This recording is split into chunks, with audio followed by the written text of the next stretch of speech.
Y'all know we ain't done a Thomas Sowell in a minute, man. I've been asking about it, so finally.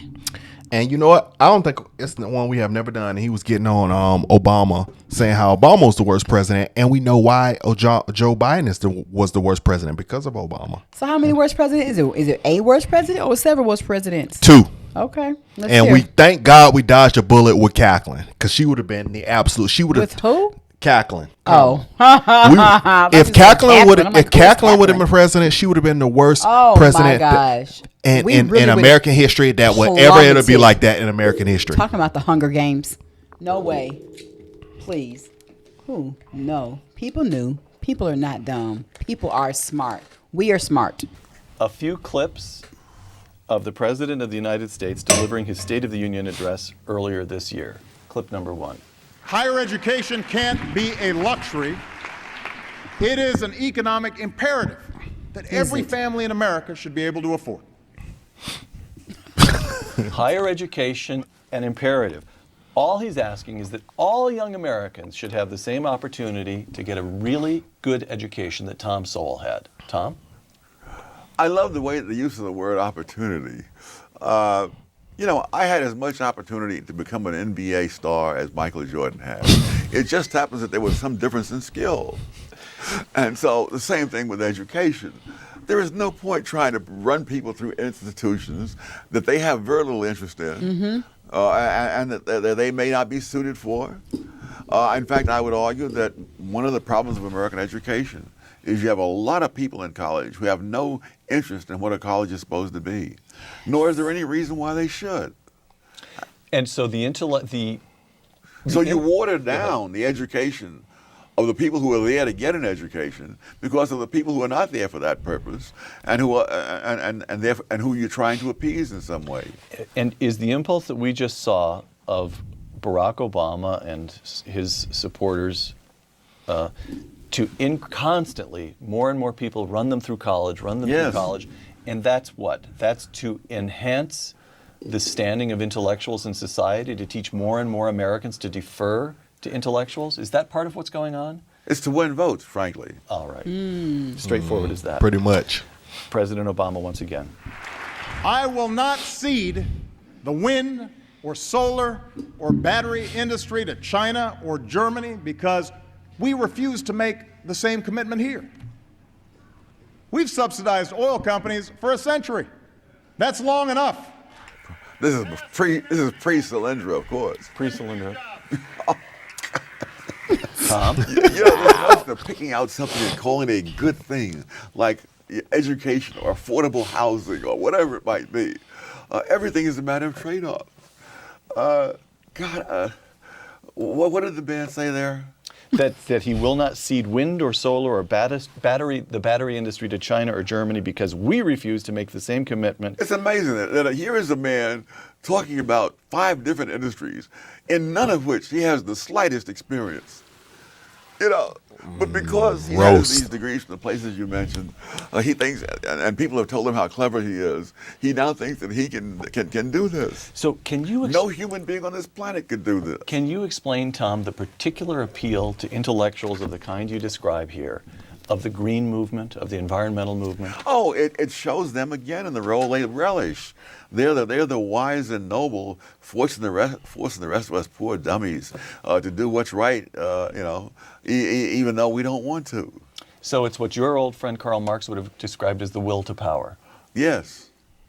All right. You don't want to cut them a little slack. You're just saying it's ego and pride and vanity. Yes. All right. Once again, the President of the United States. Tax reform should follow the Buffett rule. If you make more than $1 million a year, you should not pay less than 30% in taxes. Child, please. And my Republican friend Tom Coburn is right. Washington should stop subsidizing millionaires. In fact, if you're earning $1 million a year, you shouldn't get special tax subsidies or deductions. Get out of here. On the other hand, if you make under $250,000 a year, like 98% of American families, your taxes shouldn't go up. I love it. You're the one struggling. You hear nobody clapping? When people keep their own money, that's called subsidizing them. I love it. You know, that's the brilliance of intellectuals, that they can use words in such a malleable way that they can. I mean, Obama has an absolute talent for saying things that make no sense. Not only sound plausible, but inspiring. You know, we're subsidizing the oil companies when they deduct the cost of doing business in order to arrive at the figure of how much net income they have. Everybody does that. Right. So this notion, though, that if you're rich, you ought to pay more. Straightforward enough, no? It is straightforward, but it's also straightforward nonsense. Why Yeah, right. People don't. They often speak of people who are rich as people who happen to have money. Right. Extremely few people happen to have money. There aren't that right. many Rockefellers. Well, but Rockefeller didn't happen to have money. But his heirs happen to have it. Heirs happen to have money. So you're drawing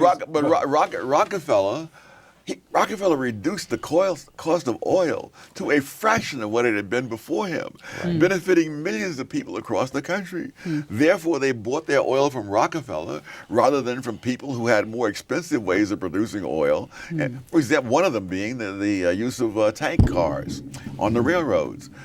The progressives were livid that Rockefeller could ship his oil at a cheaper price than the other producers. It never occurred to them that Rockefeller shipped his oil in tank cars, which are a hell of a lot cheaper to transport than in barrels. Right. I mean, we still measure oil in barrels today, but we ship it in tankers. Right. And that's how he became a multi-billionaire.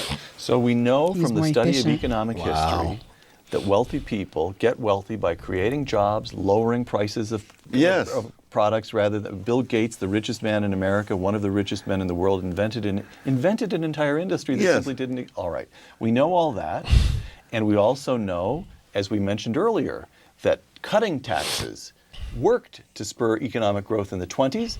Again, under John Kennedy in the 60s. Actually, it was Johnson who ended up.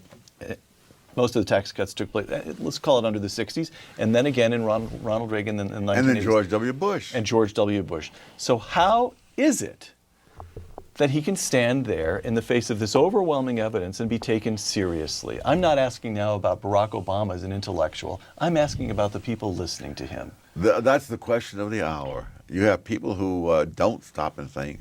You've had dumbed-down education. You've had propagandistic education. And people, what he's saying connects with all those kinds of things. All right. In fact, it goes the other way too. I was just doing some research on Detroit and its decline, and they kept raising the city income tax. And every time they raised the tax rate, the tax revenues went down. In 2008, Charles Gibson put this to Obama when he was a candidate. He said, "Why are you?" So he said every time they basically would raise the rate, people would stop paying. Or if it's houses, people move somewhere else or move out. So you're getting less money, not more, less and less money every time you keep raising that rate because people are doing something different. Yeah. For raising the tax rate on the rich, because you often get more revenue at lower tax rates than at the higher tax rates. And he said, well, it's a question of social justice. In other words, he doesn't really care about whether the government raises more revenues. If he can get people mad at the rich and they vote for him, then it's a success. There you go. Just as Coleman Young's policies in Detroit were a great political success for him. Come on, Thomas Sowell. I just have you and I have to be reading on a similar subject. Love it. From 1950 to the present, two things happened. One was that the population of the United States of America roughly doubled, and the other was that the population of Detroit fell by roughly half. Yes. Unbelievable. All right. You write in Intellectuals in Society about the intellectuals' view of diplomacy and military affairs. One last clip of the President of the United States. Thank you, I'm sitting there. I can't take He's it like no more. another one. Look at Iran. Through the power of our diplomacy, a world that was once divided about how to deal with Iran's nuclear program Still is. now stands as one. The regime is more isolated than ever before. Its leaders are faced with crippling sanctions. And as long as they shirk their responsibilities, this pressure will not relent. Tom, will you sleep better tonight having heard that? I just noticed too on the side note what Obama would do. I really didn't zoom in until I just saw that clip. Obama moves like a comedian moves that really wants to get their point across. You talk. If you building up a joke, you talk slow. You take spaces. You talk slow. So everybody can catch every word of what you say, even though it don't make a damn lick of sense or make actual sense. Okay. So I'm starting to think this man studied how comedians move, like Dave Chappelle or somebody who are highly successful on giving, because it's basically you giving a speech. Okay. So that makes so much sense. The funniest ones know how to pause and let you hear it. I may take a sleeping pill so I can forget it. Oh, darn. This man has diddled with Iran to the point where the military people are saying, even if we decide to go in and bomb that place, they're so dispersed, so far underground, it's by no means clear that we can do it. The time when he was going through all this wonderful diplomacy he talks about was precisely the time when those things were put underground and dispersed. It's like when Hitler was arming, that as Churchill said, at one point, a memorandum could have stopped Hitler. Because the power was so lopsidedly on the side of the Western democracies. It's like they could say, stop rearming or else. And we can't do that with they diddled with Iran to the point where now we don't know. Now, but there's something interesting about, to me, whereas with social policy, intellectuals tend to go for the policies that give them greater power. What greater power could an intellectual seek than military power, the power to blow things up? So why because they believe that, again, that their intellect is the unique factor that is going to save us. And to say that there are a bunch of military people are going to be more effective than doing all these terribly clever things that Obama is doing undermines their whole position. And now this makes so much sense. You have to understand what he's saying. I'm not just relating to just this to be for slick Obama. This came off, and this was same ideology as old slick old Joe Biden. And it would have been old slick Kamala. But now we got to completely shift. But God said no, not this time. We switch. They say. But these are all the people ideologies because the lineage of Obama had the same kind of way they moved. He said he was clueless on all those topics that he spoke about.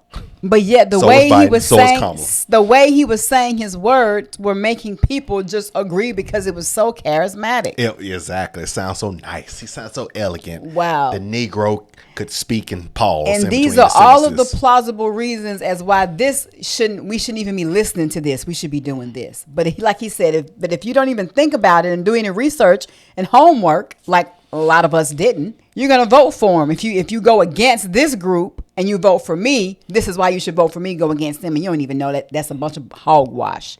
Bunch of dog crap. Wow, that's why people cannot be dumb. But I tell you what. Stupid. People had showed up this time, y'all. We showed up for this one. Yes, we colors did. That's right.